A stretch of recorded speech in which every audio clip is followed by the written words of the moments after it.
Bonjour, un auditeur de ma chaîne me pose la question suivante. Pourquoi, dans vos vidéos sur les banques, ne parlez-vous jamais de Starling Bank? Je fais donc cette courte vidéo pour répondre à cette question. Starling Bank est une néobanque que l'on peut comparer à Revolut ou N26, qui compte 3 millions de clients. Mais pour devenir client de Starling Bank, il faut avoir une adresse en Grande-Bretagne. Donc, mon cas personnel, j'habite dans les Pays de Loire en France. C'est clair et net, je ne peux pas avoir de compte chez Starling Bank. Par contre, un Français qui poursuit des études en Grande-Bretagne peut ouvrir un compte chez Starling Bank.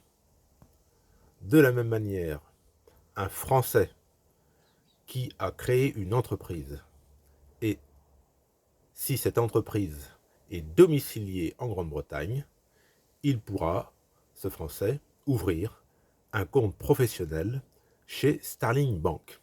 En effet, Starling Bank propose des comptes aux professionnels et aussi aux particuliers.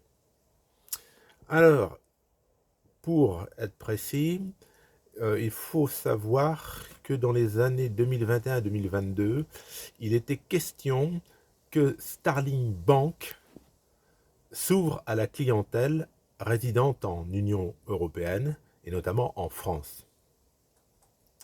Pour cela, Starling Bank, qui a été créé en 2014, avait entrepris des démarches pour solliciter une licence bancaire en Irlande. Et si la démarche avait été jusqu'au bout, avec une licence bancaire en Irlande, Starling Bank aurait pu démarcher des clients en France.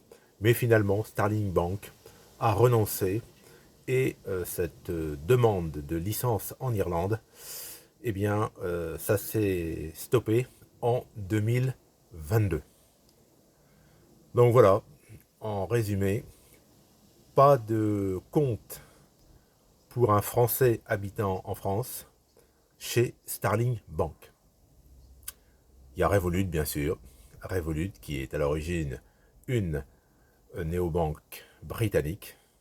Mais, je le rappelle, suite au Brexit, Revolut a obtenu une licence bancaire en Lituanie, pays de l'Union européenne. Et donc, c'est pour ça que Revolut peut avoir des clients dans les pays de l'Union européenne. Voilà, c'était une très très courte vidéo pour répondre à cet auditeur. Bonne fin de journée à vous, au revoir.